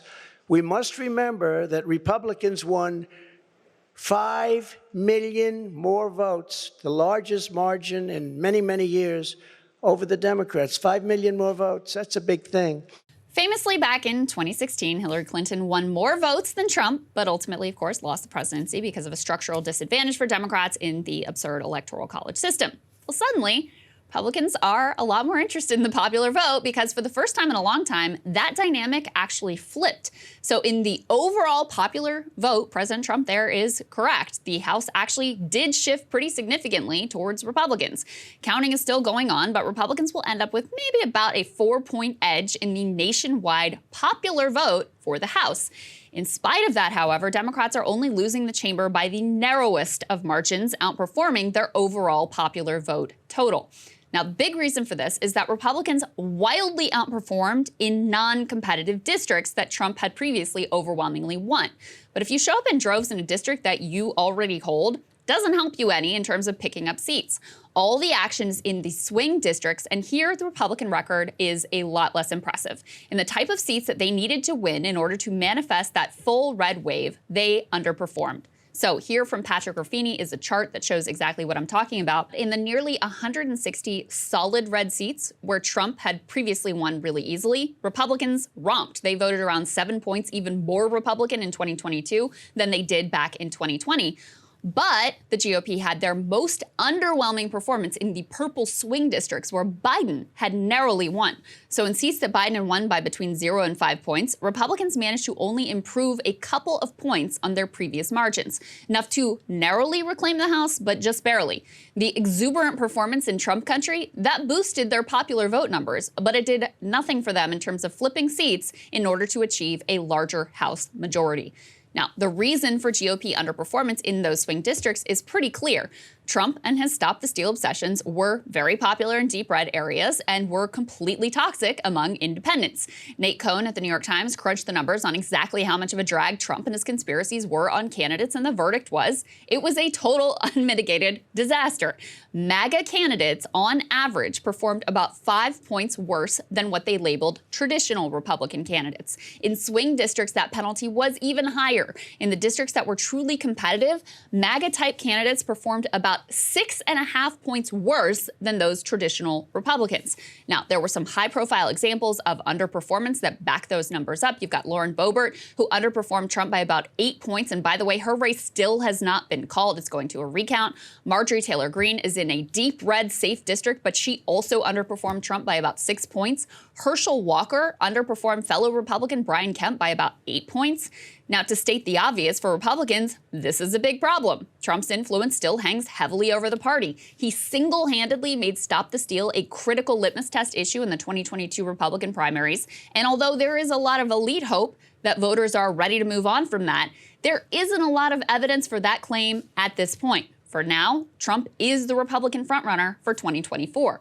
But this data also contains a warning for Democrats. What it makes clear is that without Trump pulling candidates down by 6 and 7 points where it matters, the predicted red tsunami would have been in full effect. You're talking a large GOP majority in the House, likely a clean sweep of the toss-up races in the Senate to give the GOP a several-seat margin to work with. If they had run the table in the toss-ups and picked off places like New Hampshire, all doable without that Trump drag, the GOP could have been on track for a supermajority in 2024. Bottom line, without Trump and without Roe, Democrats would have gotten their asses handed to them, which explains why now a number of Democrats are out there openly hoping for Trump to win the GOP nomination once again. Bernie Sanders was pretty honest on this point, telling the New York Times, quote, "As an American, the idea of another Trump campaign and all of his lies and divisiveness and his efforts to undermine American democracy is an absolute horror show. On the other hand, I gotta say that as a politician who wants to see that no Republican is elected the White House in 2024, from that perspective, his candidacy is probably a good thing." Trump's next level insanity, that has helped Democrats to paper over their own failings and inadequacies. There is simply no doubt, without Roe and Trump, Biden's low approval and the poor economy would have led to a traditional midterm shellacking that would have forced a round of wrenching soul-searching. But instead of an autopsy, Democrats are celebrating. They were bailed out once again by the orange man, saved from having to consider how they might do more for Americans and deliver more than the baby steps of decent policy that I outlined here previously. And like Bernie, I'm kind of conflicted on this point because I, too, would rather have Democrats in control, at least doing the bare minimum for the working class and at least staffing the NLRB with decent personnel, than to have Republicans actively making everything worse for workers. But Trump's grip on the GOP will end at some point. Whether he's tossed overboard by the GOP primary base or by the general electorate, this is pretty likely to be the last cycle we actually have to deal with him. And when he's gone, Democrats had better have some real answers and be ready to deliver more than the bare minimum for ordinary Americans, because the Trump bailout has an expiration date, and that is coming fast. I mean, Saagar, listen, Democrats are celebrating right now, and that is their right. They were expected to be completely trounced in the House. They managed to only keep it to a small margin, which is basically ungovernable for the GOP. They held on to the Senate. But if you look underneath that, I mean, they were basically bailed out by two factors: Trump, once again, and Roe and Dobbs. So it will keep them from doing any sort of soul searching about what they might do differently next time. I think you're right. You know, I was reading Sean Trendy's kind of autopsy of what happened, and he kept underscoring that. He's like, look, the Republicans won the popular vote by like 4 points here. The Florida swing was so tremendous that one of the reasons why the House came the way it was is that that's generally on less proportional representation than on states. Now, of course, Republicans did lose at a statewide level with the Senate candidates, but a lot of those governors won massive. So what does Trump fix into that? Is he fully as bad as Blake Masters? I don't think so. I don't think there's any way to say that. You know, his popularity, his brand, and the culture, and just so much of what he ignites in people. Well, Trump brings out a lot of voters. Yes. He also repels a lot of voters, but he brings out a lot of voters as well. But I mean, listen, it's very possible Republicans nominate Trump. And I do think, like I said earlier, the American people are pretty much done with him. I would never say, like, he absolutely can't win. Of course, he potentially could. But I think he's at a significant disadvantage this time around because people are done with the stop the steal bullshit. Like, that seems really clear to me. But whether he loses now or later or in the primary or in the general, like, he's not going to be around to rescue Democrats forever. So they need to take some lessons from this that aren't just like, yay, we won, that also looks at the fact that the GOP did pick up ground, that they, you know, continue to have success in some key demographic groups, and Democrats can't always rely on Dobbs and the Supreme Court to save them. Yeah, no, I think the major one is there were major structural high-level issues that led to this not being a complete wipeout for the Democrats. But those are not ones as much of their genuine making than it is of Republican failure. When you bet on that, that's a big mistake. All right, Saagar, what are you looking at? Well, when Elizabeth Holmes was finally revealed as a fraud by John Carreyrou of the Wall Street Journal, there was a lot of blame to go around. First, her and her partner in crime, Sunny Balwani, for scamming people, but also the due diligence that New York City and DC elite billionaires had in pumping her company full of billions of investment for a genuinely fake product they never bothered to check. But the reckoning that never came was for the media. Holmes' ability to scam elites and scam Walgreens into deal with her genuinely hurt people's lives. It was based in part by the Steve Jobs myth that she created for herself, hand in glove with the mass media. Forbes magazine, Fortune magazine, Inc. magazine, the New York Times magazine, every single one of them had hagiographic view of Elizabeth Holmes as a visionary entrepreneur. At last, a self-made woman on the billionaires list. They let their excitement at girl boss feminism overlook any real scrutiny of the company itself, and so when Theranos crumbled, they simply moved on. It's in that vein that we got to continue looking at Sam Bankman-Fried, who appears to have borrowed from the Holmes playbook, but taken it up a notch even further. I wasn't the only one that noticed SBF's similarity treatment by the very same magazines that Holmes once graced the cover of. But SBF is no Elizabeth Holmes. Frankly, he was smarter. Holmes merely just charmed the national press. SBF appears to have done everything he can to buy them off, while also charming them.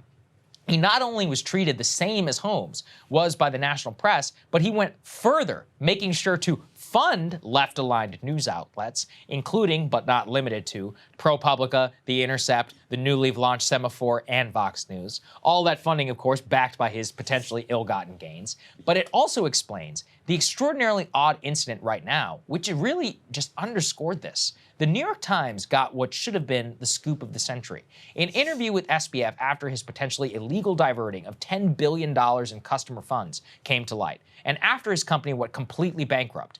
And yet, the way that it was written was completely insane. The interviewer accepted as fact SBF's explanation for diverting $10 billion of customer funds from the exchange. What really struck everyone, though, was what not included in the article. As Trung Fan points out, the word fraud, crime, illiquid, stolen, hidden, criminal, backdoor did not make one appearance in the story. A story written after he was exposed as, at a minimum, historically incompetent and possibly actively a criminal. The explanation for this press treatment is belied by several obvious factors. Number one is embarrassment. The Times crowned SBF the, quote, crypto emperor. So downplaying how much of a fraud they ended up to be, I guess, is in their reputational interests. But the other one is this too. SBF was a weirdly ideological ally to the national press in a way that Holmes never was. He funded them. He was the second largest Democratic donor this year, beaten only by George Soros. He spent some $37 million during the last election cycle, with the overwhelming majority of it going to Democratic candidates. He donated $500,000 to the DNC. But here's really, it's important to really dig down. It wasn't just that SBF was just a Democrat, because he was using his potentially ill-gotten gains to try and influence Washington for a very selfish purpose. What many aren't realizing is that while SBF was the leftist frontman at the top, his top lieutenant, Ryan Salem, was also pumping $19 million to Republican congressional candidates and committees. He was actually the 10th largest donor to the entire GOP. Why were they conducting this multi-pronged assault, you ask? Well, SBF and his proxies were donating millions to the uniparty in Washington and cultivating the press because they were trying to legalize their leveraged trading platform in the US. It's that simple. The exact type of leverage that caused them to go bust in the first place, their money was propping up not only new media outlets, but several lobbying shops of very high acclaim here in DC. And the lesson to me is just exposing how corrupt this system really is. If you're a billionaire with the right ideology, the right amount of checks cut to the right people, you can make a hell of a lot happen in a very short period of time. You can get the press to cover you even when you've been exposed. You can come inches away from actually getting what you want.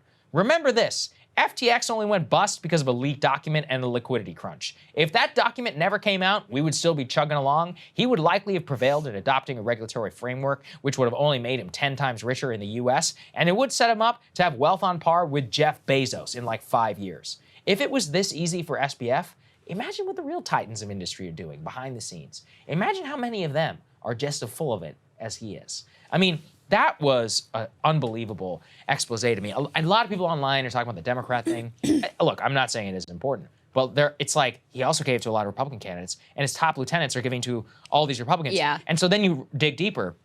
One of the reasons why SBF was hated in the crypto community is because he was trying to work with the SEC to adopt some sort of new regulatory framework, which would legalize his platform in the U.S. Yeah. Which would have 10x'd his net worth. But also, part of what came out there's an extraordinary exchange between SBF and Vox News. Just came out last night. Which just came out. And part of what is revealed in these text messages is the whole, like, I'm the good guy of crypto and I'm the one in here fighting for good regulation. All that was total bullshit and PR. And even, like, some of the effective altruism stuff, which again is another thing for another day. Also just basically like image burnishing about, oh, I'm such a good guy, I'm such an altruist, to try to, escape deeper scrutiny effectively of what was going on. And obviously in a lot of ways it really worked. But, the bigger story here is, I think there's a lot of desire, understandably, to just fixate on SBF now and be like, he's the one, he's the culprit. But when you have an entire industry that is largely unregulated and where there is a lot of like fast money to be made, if you're a good fraudster, then guess what? A lot of fraudsters are going to rise to the top. And I think you're going to see, you called this a Lehman moment for crypto. I think you're going to see a lot more of this house of cards continue to collapse. You're already seeing it. BlockFi has paused withdrawals on some major platform based here in the US. I think I saw another one. Binance is stopping USDC withdrawals from its platform. Look, anytime you got to pause withdrawals from your bank or from your... And they're like, everything's good. Don't worry about it. But just like maybe don't take your cash out for a while. Not maybe. They're like, you can't take your cash out. As per the terms of service. And by the way, there ain't no FDIC. So if we go bust, you're screwed. You're done. That's a real problem for a lot of people. I just look at this as, I got to zoom out. I don't even take it into crypto. I'm like, this was, frankly, what came out from those Vox messages. He was a cynical actor. He was like, I was playing them. He's like, it was easy. The whole image they just is bought cultivated, it up. like the eccentric look. Right. And there were all these glowing profiles of him, and he really was painted as like the good guy of crypto. And then and I mean, meanwhile, they're funding the uniparty, as you put it, in Washington. I mean, he personally was overwhelmingly a Democratic donor. His top lieutenant is giving to Republicans. They're hosting events here for lobbyists on both sides of the aisle, playing in Democratic primaries, trying to get his way in Washington. Right. He knew exactly what he was doing, and that's why what comes away from me is almost like a respect of like, wow, you did that in just 3. It took 3 years, and he got the whole town wired. Imagine, like, one document doesn't come out. He could have gotten that regulatory framework. FTX US would be legal. There'd be no more, or FTX, you know, the major platform would be legal here in the US. There'd be no liquidity crunch. He'd be a billionaire 40, 50 times over. And he lost more so it than he was. all and it all went in a bust. flash. So Unbelievable. we'll find out. I think we're going to have to stick with this for a long time. Oh, absolutely. Yeah. Well, and speaking of that, we have a perfect guest on to break all of this down, Matt Taibbi, who was instrumental in people's understanding of the 2008 financial crash, certainly mine, and is a great analyst on all of these things. Wrote a piece a while back about crypto that I think we actually have, we can put up on the screen, that was excellent and looked at this as like basically another bubble that was being inflated. So we've been trying to get him on for a while. The headline here is Return of the Great American Bubble Machine, albeit with new wrapping and new jargon. Crypto has been infected by the same old problems of insider finance. Let's bring Matt on to talk about this now. Matt, it's great to see you. Welcome back. Good to see you, man. Thanks for having me back. So I didn't even realize you're also writing a book right now to deal with the crypto years as they've been. But just give us your top line view of what has happened here with FTX and Sam Bankman-Fried. Well, it's actually not a terribly new story, unfortunately. This is a story that has elements of things that we've seen in the past on Wall Street. There's the dot-com revolution where you had all these people investing huge sums of money into companies that had no plan, like no pitch, there were no numbers, no nothing. That was pretty common back in the 90s, and that seems to be the case with FTX and Sam Bankman-Fried. There's the total absence of record keeping or any kind of numbers that would help an internal auditor figure out what's going on, which is pretty much what we saw with Bernie Madoff, and that somehow their banker ignored for a dozen years. And there's a lot of elements to scandals that we've seen before, and I think that this is probably just the beginning of some stuff that's going to happen in the crypto world going forward, even though I think it's a good idea in principle. Right. And so, Matt, you covered so extensively the 2008 moment and crash and the aftermath. We talked a lot here about how this was a, quote, Lehman moment. You were speaking before to us about Bernie Madoff and some of the history that is aligned. Can you lay some of that out for people who were maybe too young at the time to remember some of the details? Yeah, I mean, Madoff was really just a straight-up Ponzi scheme where he convinced a bunch of he was wealthy himself, obviously, and he was telling wealthy clients that he could deliver incredible returns, and he showed them, records of returns that he was delivering. Actually, it was just a Ponzi scheme. He was taking money from new investors and using it to pay out to old investors, which is the oldest trick in the book. And there were no actual trades. There was an investor named Harry Markopoulos, or an investigator, who told the SEC about this like 10 years before it blew up. But a thing that Americans don't know is there's nobody in the American government who investigates or regulates hedge funds. So this just went unnoticed. And so unfortunately, it's not that much different for investment banks, which is how 2008 happened, because there were all these messes in places like Lehman Brothers, where they had basically no money and they were borrowing massively. And one day you had to pay the piper eventually, and it turned out they had no cash. And the problem with the modern financial system is everybody's interrelated. And so when one goes, there's always the possibility that a whole slew of others are going to go with them. So that's kind of the problem here. There's a tweet that is going viral again that I want to see if you think is a fair characterization or rough approximation of a fair characterization, that says, I'm sick of people calling everything in crypto a Ponzi scheme. Some crypto projects are pump and dump schemes. Others are pyramid schemes. Others are just standard issue fraud. Others are just middlemen skimming off the top. Stop glossing over the diversity in the industry. That's pretty. I mean, that's very funny. Look,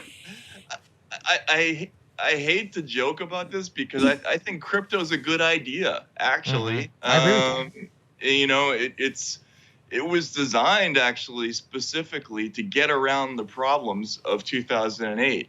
The blockchain technology is there so that people can basically have a record of all transactions, and so you get around the problem of centralized finance, right? This is the big thing that they're after, is to get away from the problem of some body above all the customers who's kind of telling you what's going on financially, but you don't get to see. And in an ideal world, that's how it would work. But this is the exact opposite of that. This is Sam Bankman-Fried was basically just borrowing from Peter to pay Paul between these two companies, which is the definition of centralized finance. This is right. This is exactly what they weren't supposed to be doing. Well, and so where does the hopeful promise and idealism of crypto, like, is there a way to do this where it doesn't end up with just like total fraudsters rising to the top? Because, you know, it seems to me one of the lessons from 2008 wasn't like, let's go in a totally unregulated direction. It was like, oh, we actually need to go back to some of the old guardrails that used to make banking more boring, frankly, and used to separate the like wild speculative thing like what Alameda was doing from the, you know, boring business of like regular customer banking. So do you think that there is a way to do this that doesn't end up in the same place? Yeah, I think so. I think you need some basic regulations. I think those regulations probably already exist. It would just take it's just a question of the relevant authorities like the CFTC deciding that certain companies qualify for regulation under existing laws.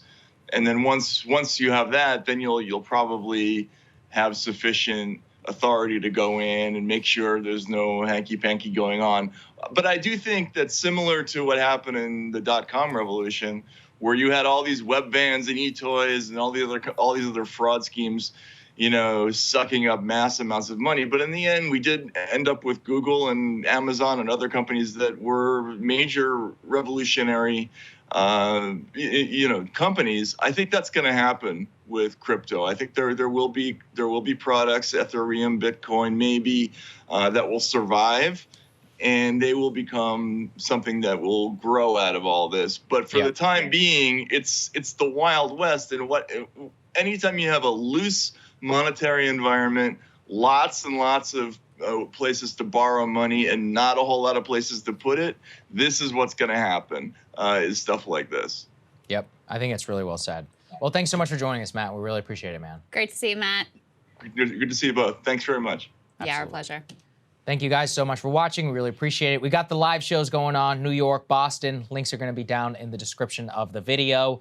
For those of us who can help us out, look, the premium membership right now, we're building up for 2024. We've got 2 new great hires that we're going to announce very, very soon here on the show. I think you guys will be really excited. We're really just happy with, you know, things are getting professional. We've got some upgrades that we want to do here, hire more people, give you guys the best possible coverage that we can. Link is down there in the description. Otherwise, Counterpoints will be tomorrow, and we'll see you guys next week. Love you guys. See you soon.